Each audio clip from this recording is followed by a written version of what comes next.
Aujourd'hui, on reçoit François Bernier de Horizon B2B. Bonjour François, Bon, Catherine, merci de l'invitation. ça me fait plaisir. Donc aujourd'hui, François, on est les entrepreneurs sur les projecteurs, on se fait une petite série de vidéos où est-ce qu'on veut en connaître un peu plus sur nos entrepreneurs d'ici. Donc, je serais très heureuse d'en savoir plus sur qui est François Bernier, bien entendu, et Horizon B2B. Qu'est-ce que ça fait, qu'est-ce que ça mange en hiver, cette compagnie-là? Oui, donc, moi, en fait, ben, ça fait presque 5 ans que je suis entrepreneur. Donc, quand j'ai terminé l'université, je décide de me lancer directement avec ma première entreprise qui s'appelait Stratégie Bernier, parce que j'avais eu la piqûre en marketing web, puis, parce que j'avais suivi un cours à l'université, puis j'avais bien aimé ça. Donc, je me suis lancé ma première entreprise, puis en fait, dans la stratégie Bernier, on utilisait beaucoup de LinkedIn dans notre développement des affaires, puis ça fonctionnait tellement qu'on a décidé de se spécialiser en stratégie LinkedIn. Puis c'est là qu'on a lancé Horizon B2B. Ça fera environ un petit peu plus que 4 ans. Donc, on aide les entreprises autant en développement des affaires qu'en recrutement à bien utiliser LinkedIn. Donc, ça, c'est mon histoire côté affaires, côté peut-être plus personnel. Mais comme vous voyez, j'ai une limitation physique. Donc, moi, en fait, j'ai ce qu'on appelle la myotrophie spinale. Donc, en fait, grosso modo, c'est mes muscles ne se développent pas. Puis, une de mes motivations de pourquoi je suis devenu entrepreneur, c'est que moi, je veux motiver, en fait, euh, non seulement les personnes avec des handicaps à bâtir la carrière qu'ils veulent, mais aussi les entreprises à embaucher des personnes avec une situation quelconque d'handicap parce que je trouve que c'est quelque chose qui devrait être mis plus de l'avant que ce qu'on voit actuellement. Ben, en fait, une tribune aujourd'hui, puis je suis très heureuse que tu puisses envoyer ton message parce que tout à fait, je suis entièrement d'accord avec toi, puis tu as tout mon support dans tout ça. Je suis très heureuse de te recevoir aujourd'hui. Merci, François. J'aimerais savoir, au départ, là, quand tu nous as raconté que tu es sorti de l'université, tu as dit, bon, je vais partir en ma business parce que ça me passionne. Mais ça a été quoi le déclencheur? Parce que tu sais, partir en affaires, tu aurais pu rentrer dans une compagnie puis être passionné par marketing web. Qu'est-ce qui a fait que tu t'es lancé en affaires? Ouais, mais en fait, c'est un peu un concours de circonstances parce que moi, j'avais fait un stage dans une entreprise, bon, que je nommerai pas, mais que j'avais bien aimé, puis je voulais un travail là. Puis finalement, bon, pour mille et une raisons, ben, j'ai pas eu de travail. Puis j'avais été bien, bien déçu. Puis en plus, j'ai quand j'étais à la recherche d'emploi, je voyais j'ai un peu discuté, je crois, entre autres à cause de mon handicap, quand j'entrais en entrevue. Je pense que les gens étaient surpris, de me voir. Heu, puis moi, ça m'a pas aidé de ce côté-là.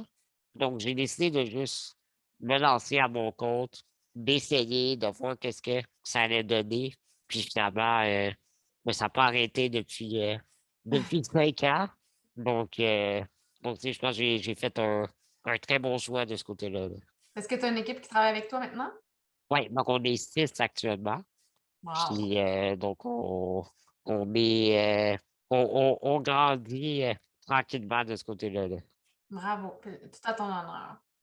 Euh, Dans le choix des clients, tu sais, des fois, on a le choix, des fois, on n'a pas le choix. Au début, là, avec quelques années en entrepreneuriat, il y a sûrement des clients idéaux que tu as. Fait que là, aujourd'hui, tu as une tribune, encore une fois. À qui tu veux parler? Ce serait quoi ton client idéal pour toi? Ouais, ben, en fait, il y a 2 catégories importantes. La première catégorie, c'est, côté service. Bien sûr que nous, on aide, beaucoup, bon, on aide côté recrutement, mais aussi beaucoup côté développement des affaires. Puis vraiment, tu sais, tout ce qui est B2B service, qui peuvent aider plusieurs types d'entreprises, donc pas juste un créneau spécifique. Donc, plusieurs types différents, plusieurs industries différentes. C'est sûr que c'est un créneau qui est très, très bon sur LinkedIn. Mais la chose la plus importante, je dirais, c'est les gens qui aiment réseauter. Parce que nous, on aide on aide nos clients pas, nous, on se considère pas comme des générateurs de leads, mais plutôt un pont pour nos clients à réseauter. Donc, on va les amener vers le réseautage, donc à rencontrer des gens, rencontrer des entrepreneurs. Donc, il faut aimer ça, il faut être à l'aise avec le réseautage pour amener ces discussions-là vers plus des discussions de vente par la suite. Donc, je dirais que c'est ça notre sweet spot. Ah, on aime ça. Ah, c'est très précis, puis en même temps, ben, je pense qu'il y a tellement une belle demande. Je suis pas trop inquiète que tu vas trouver d'autres clients, dans même mes clients actuels. Fait que je t'en présenterai quelques-uns. Pas parfait. Euh, J'aimerais savoir la pandémie, parce que tu t'es lancé avant la pandémie, puis t'es une boîte marketing qui fait du online, donc sûrement que ça a été bénéfique pour toi, si je me trompe. Oui, mais ça, en fait, c'est une drôle d'histoire parce que j'ai débuté avant la pandémie.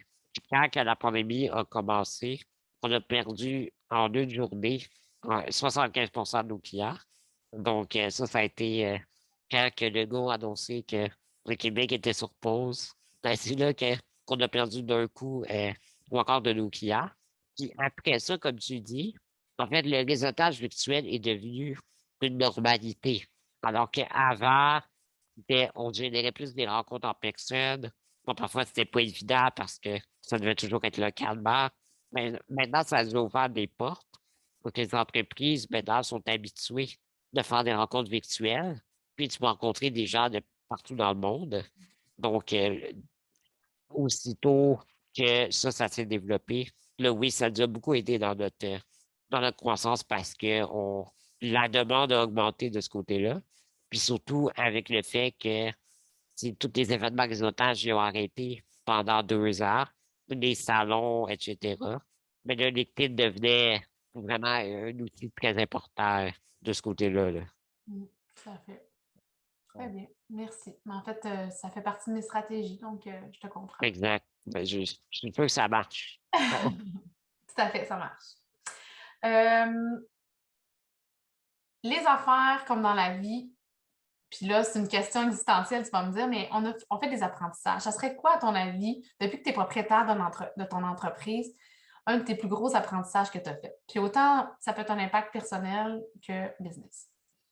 Ouais. Ben, moi, je dirais, là, de vraiment avoir, tu sais, souvent, moi, j'avais tendance au début à avoir une vision long terme, puis pas trop être, c'est pas avoir un chemin défini, un roadmap vers où je voulais aller.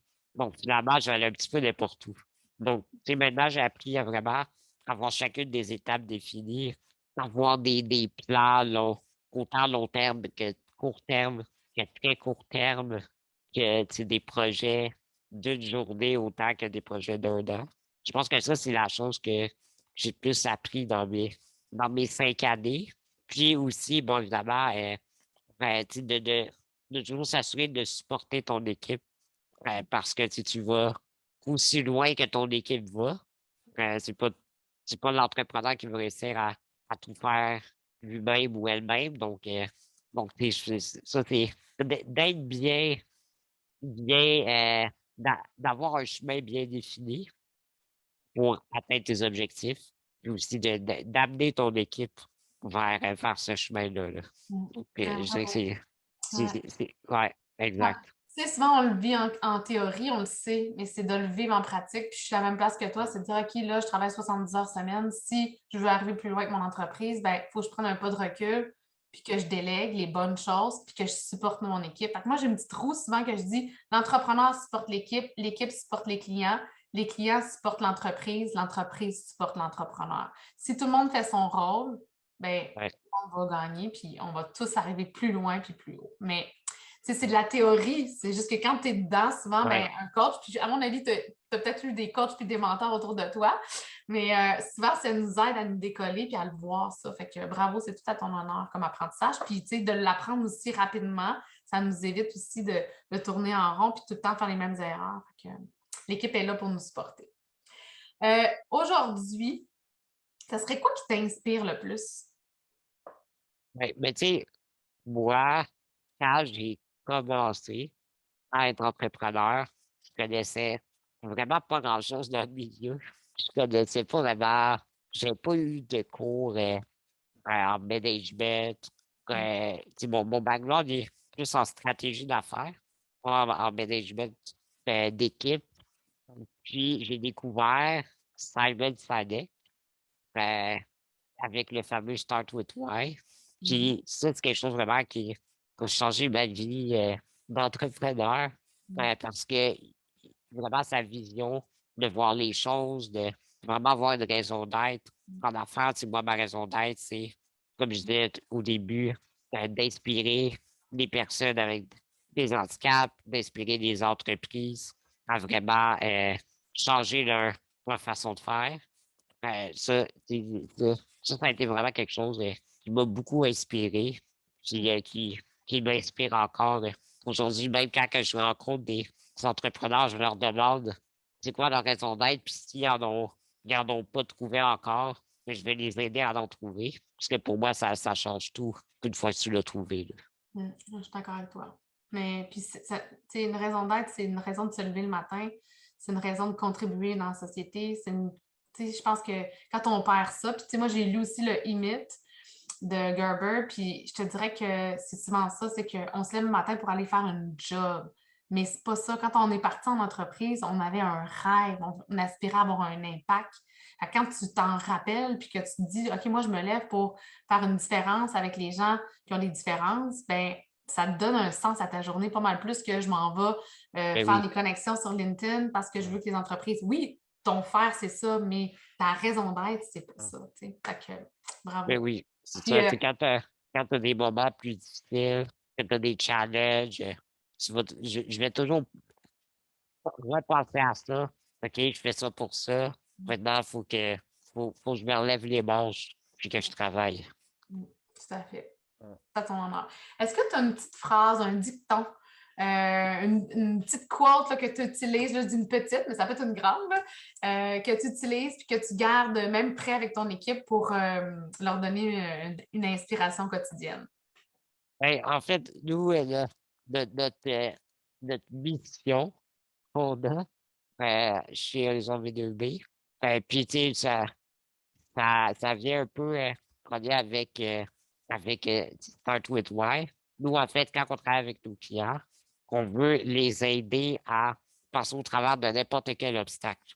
Puis, tu sais, ça, c'est un peu je dirais, mon dicton que j'ai eu toute ma vie aussi. Ouais. Parce que, ayant des limitations physiques, j'ai toujours eu des challenges à surmonter. Puis, tu sais, j'ai jamais voulu abandonner quoi que ce soit. Donc, on veut transmettre ça à nos clients parce que, tu sais, tout entrepreneur vit des challenges, a des obstacles. Puis nous, on veut les amener à pouvoir traverser ces obstacles-là, entre autres avec nos services, mais aussi avec notre support. Donc, je dirais ça, c'est une de nos phrases qui nous motive à tous les jours. Super. Ben, on va la garder, puis on va la pousser par en avant parce que pour moi, je te supporte là-dedans. Puis je me dis, tu sais, les obstacles, c'est jamais insurmontable, hein. On est capable de les voir. C'est juste que des fois, on a besoin d'aide pour se faire sortir de notre trou noir, comme on dit. Mais je suis d'accord avec toi qu'il n'y a rien d'insurmontable. Fait que, hein, on va monter l'Everest une marche à la fois. Fait que, à quelque Eh part, oui, en business, c'est la même affaire. ouais. Si tu avais un dernier conseil, ma dernière question, ce serait un conseil à un entrepreneur qui vit une croissance comme toi, qui est un peu dans un chaos semi-contrôlé, comme un de mes clients dit souvent, ce serait quoi ton conseil du jour? Ben, en fait, moi, je dirais de parce que quand on est trop dans l'entreprise, que c'est chaotique, qu'on travaille sur le day-to-day, sur les opérations, on oublie de travailler sur l'entreprise. Donc, moi, je mets toujours 2 fois par semaine, un 1h30, que je m'oblige à travailler sur la vision, sur les stratégies globales, sur où on s'en va. Depuis que j'ai mis ça, si je vois vraiment justement, on sait plus vers où on va. Donc je vais pas juste travailler dans les opérations, puis oublier un peu de travailler sur la vision. C'est quelque chose qui est important, que parfois on oublie quand on est en croissance, parce qu'on a trop de, d'opérations à penser et à mettre en Atteindre. place. Ouais. Exact. Excellent. Ben, en tout cas, merci François pour tout ton temps ce matin. Puis je te souhaite une belle journée. On va te suivre sur tes réseaux sociaux. On t'invite aussi à partager la vidéo qu'on va retrouver sur nos différentes plateformes. Puis on entre en contact avec toi pour une stratégie de LinkedIn marketing avec Horizon B2B. Merci beaucoup. Merci, Catherine. Au plaisir. Bye bye.